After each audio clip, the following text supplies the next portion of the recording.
The crystal chandelier above the boardroom table cast fractured rainbows across 23 faces.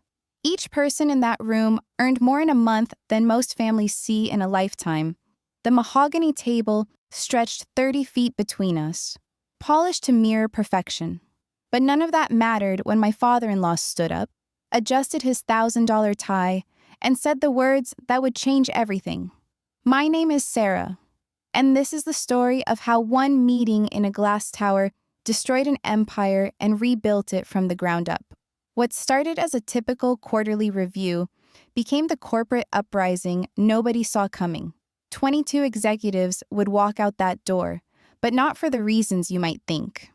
The morning began like every other Wednesday at Richardson Industries. I arrived at 7 sharp, same as always. The security guard nodded from behind his marble desk. The elevator whisked me to the 42nd floor without a sound. My corner office overlooked the city, glass walls offering a view that stretched to the harbor. 5 years I'd climbed the ladder at this company. 5 years of proving myself worthy of the Richardson name. My husband Marcus had warned me this meeting would be different. His father, William Richardson, had been acting strange for weeks. Closed-door conversations with the board. Late-night phone calls that ended abruptly when Marcus entered the room. Hushed discussions about restructuring and future planning. I thought nothing of it. Corporate politics were as common as coffee in this building. The email arrived at 8:15. Board meeting moved to 9:30. Attendance mandatory for all department heads. No agenda provided, the lack of detail should have been my first warning. William Richardson never called meetings without detailed preparation. The man scheduled bathroom breaks if he could. 23 chairs surrounded that massive table when I entered the boardroom. Every seat filled except one, mine. The conversation stopped as I walked in. 22 pairs of eyes followed my movement to the empty chair at the far end, directly opposite William's position at the head. The glass walls offered no privacy. Anyone walking the hallway could see inside. The entire executive floor had a clear view of whatever was about to unfold. Another detail that should have raised alarms. William valued discretion above all else. He stood slowly, his silver hair perfectly styled despite the early hour. At 72, William Richardson commanded attention without raising his voice. 40 years, I'm building this company from a small import business into a multinational corporation. His presence filled rooms twice this size. Today felt different. His usual warmth was absent. The smile that greeted me at family dinners had vanished. This was not my father-in-law speaking. This was the CEO who had crushed countless competitors without losing sleep. The presentation began with familiar slides. Revenue projections, market analysis, competitive positioning. Standard quarterly material that every person in this room had seen before. But something was building beneath the surface. I could feel it in the way conversations had stopped when I entered. The way certain executives avoided eye contact.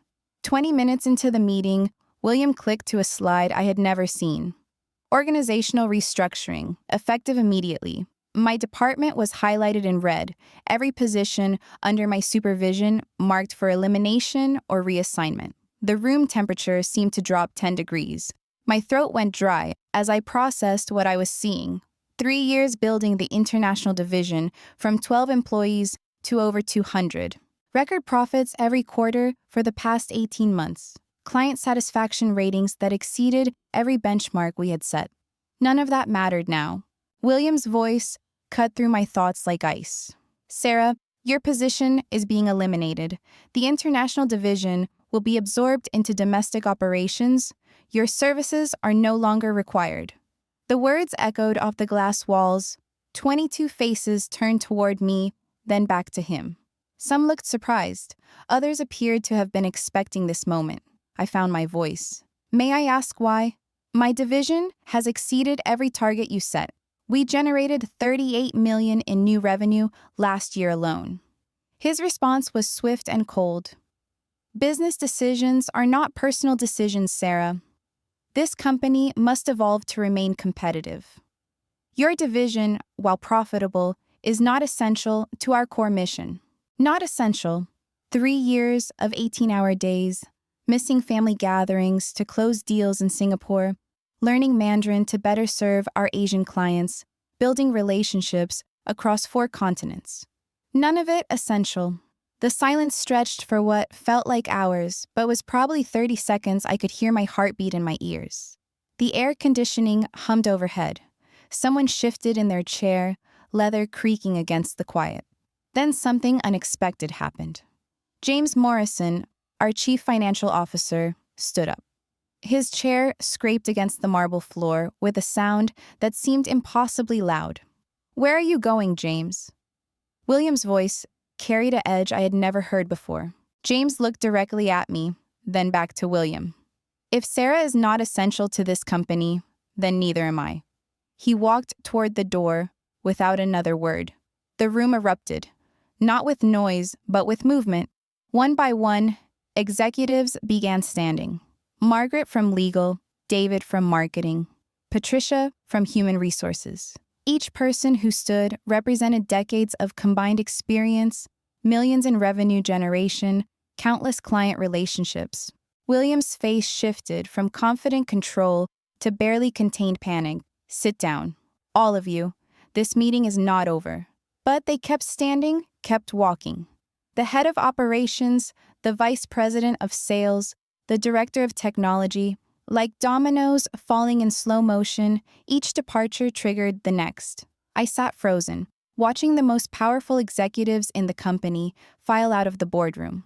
These were not emotional decisions made in the heat of the moment. These were calculated choices by people who understood exactly what they were sacrificing. The last person to stand was Rebecca Chen, our newest department head.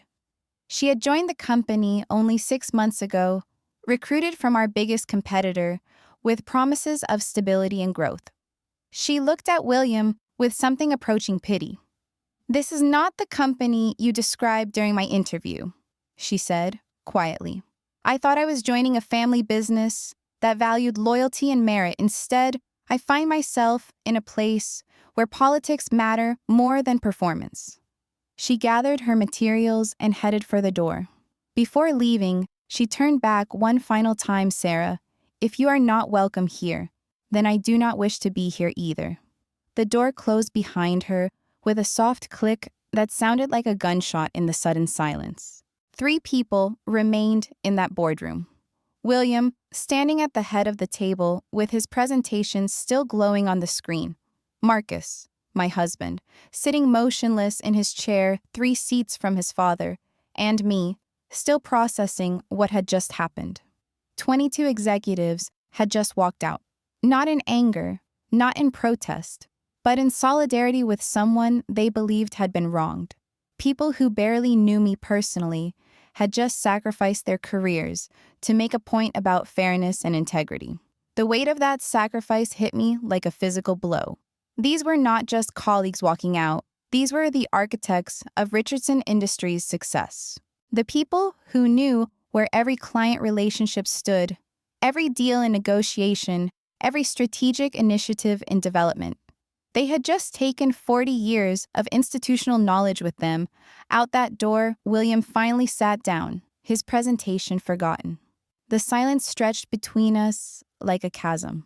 Outside the glass walls, I could see employees gathering in the hallway, whispers spreading like wildfire through the office. What had started as a routine termination had become something else entirely, something unprecedented in the history of Richardson Industries. Something that would change everything. That would change everything. Marcus finally broke the silence. His voice was barely above a whisper. "Dad, what have you done?" William's hands trembled as he reached for his water glass. The confident CEO, who had commanded boardrooms for 4 decades, looked suddenly fragile, aged beyond his 72 years. The presentation screen still glowed behind him, displaying the organizational chart that had triggered the exodus. "CEO, you don't understand," he said, his voice cracking. "The board demanded changes. The shareholders are pressuring us to cut costs. I had no choice." Marcus leaned forward, his face flushing red. No choice? You just lost 22 of our best executives in one morning. People who built this company alongside you. People who trusted you. I remained silent, watching this family drama unfold. Part of me wanted to leave, to walk out that door and never look back. But another part needed to understand why this had happened. Why my father-in-law had orchestrated such a public humiliation. The phone on the conference table buzzed. William ignored it. It buzzed again and again.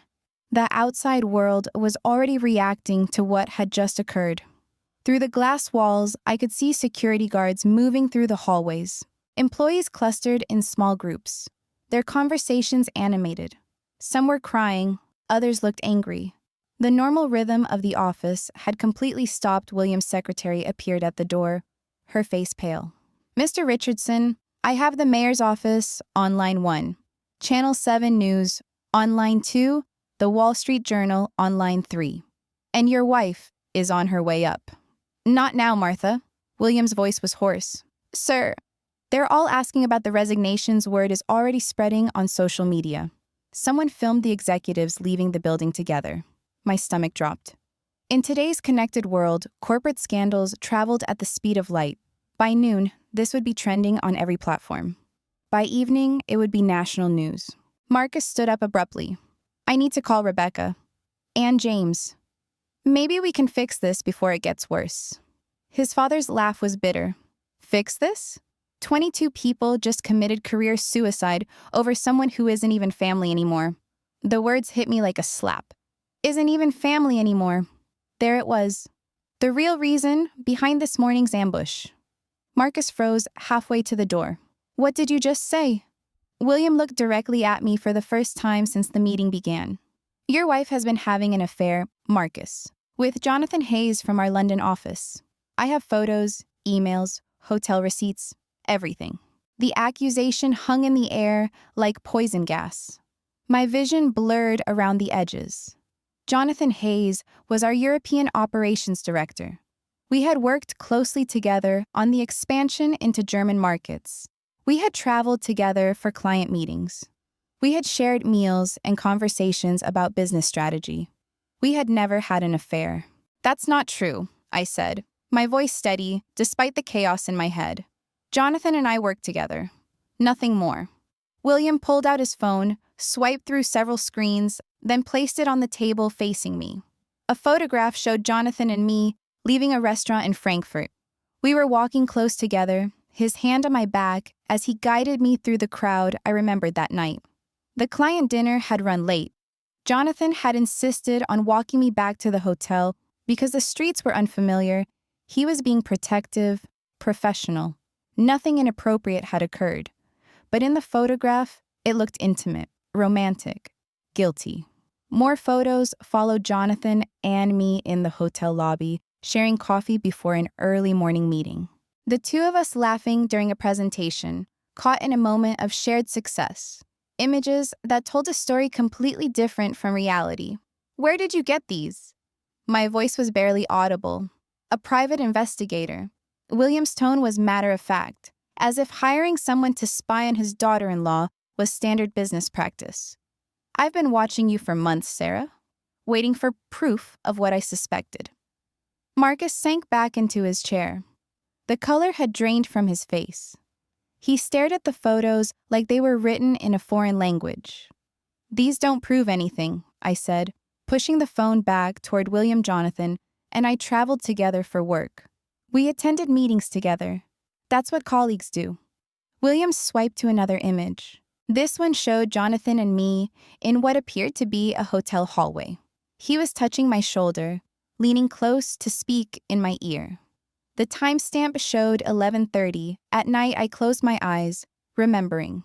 Jonathan had been helping me practice my German pronunciation before the next day's presentation. The client was particularly formal, and I wanted to make sure I got the greeting right. We had stood outside my room for 10 minutes, going over the words. In the photograph, it looked like a secret rendezvous. "Even if these photos showed what you think they show," Marcus said slowly, "that doesn't justify what you did today. You destroyed Sarah professionally before you destroyed her personally, William's mask finally slipped completely. His voice rose to a shout. She was going to destroy this company. Sleeping with our European director, compromising our international operations, I had to act before she took us down with her. The door burst open. Patricia Richardson, William's wife of 45 years, stood in the doorway. Her silver hair was perfectly styled as always, but her eyes blazed with fury I had never seen before. "William Richardson," she said, her voice cutting through the room like a blade. "What have you done to this family?" Behind her stood Rebecca Chen, James Morrison, and Margaret Walsh. They had not left the building. They had regrouped and returned with reinforcements. Rebecca stepped forward first. "Mr. Richardson, we've been discussing the situation. We're prepared to make you an offer." William looked confused. "An offer?" James cleared his throat. "We want to buy the company, all 22 of us, plus several silent partners who believe in Sarah's vision for international expansion."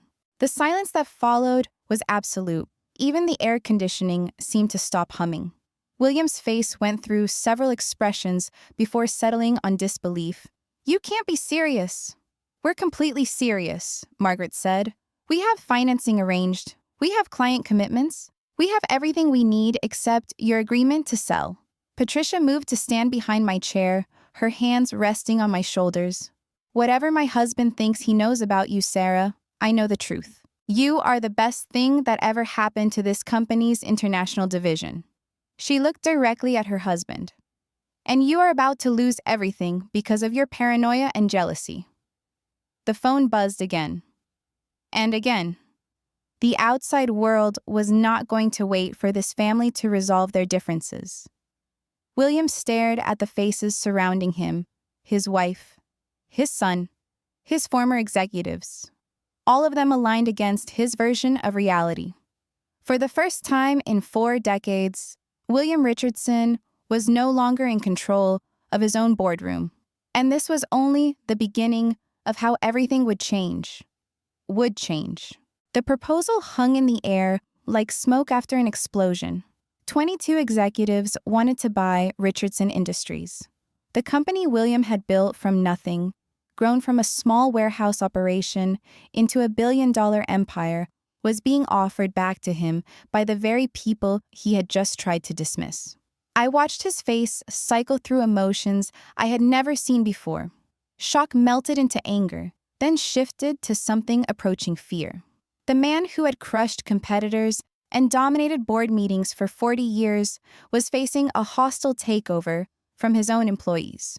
"You have 48 hours to consider our offer," Rebecca said, placing a folder on the table.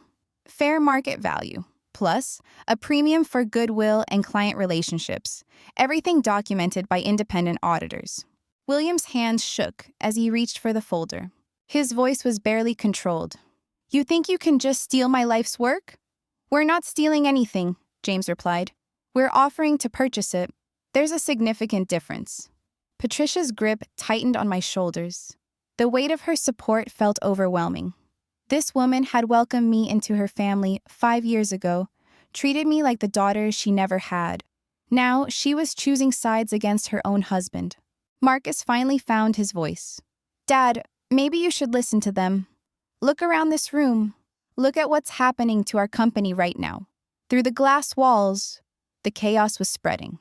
Employees gathered in clusters, their phones pressed to their ears. Some were packing personal items into boxes, others stood by the elevator banks with resignation letters in their hands. The exodus was accelerating beyond the original 22. Word traveled fast in corporate environments, especially when it involved scandal and betrayal. People were choosing sides, and most were not choosing William's side. My phone buzzed with a text message. Jonathan Hayes, calling from London.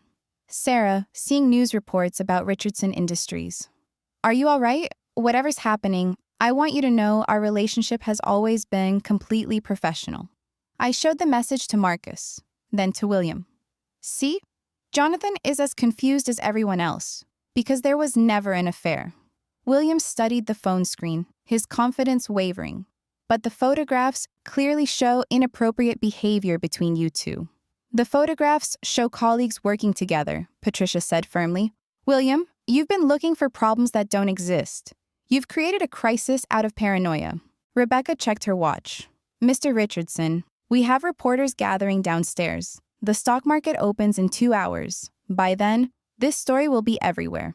You can either work with us to minimize the damage, or you can watch your company's value disappear in real time. 6 months later, I signed the papers that made me CEO of the company that had tried to destroy me. The 22 executives who walked out that day became my board of directors. William took early retirement to a villa in Tuscany. Sometimes the people who believe in your worth become the foundation for everything you build next.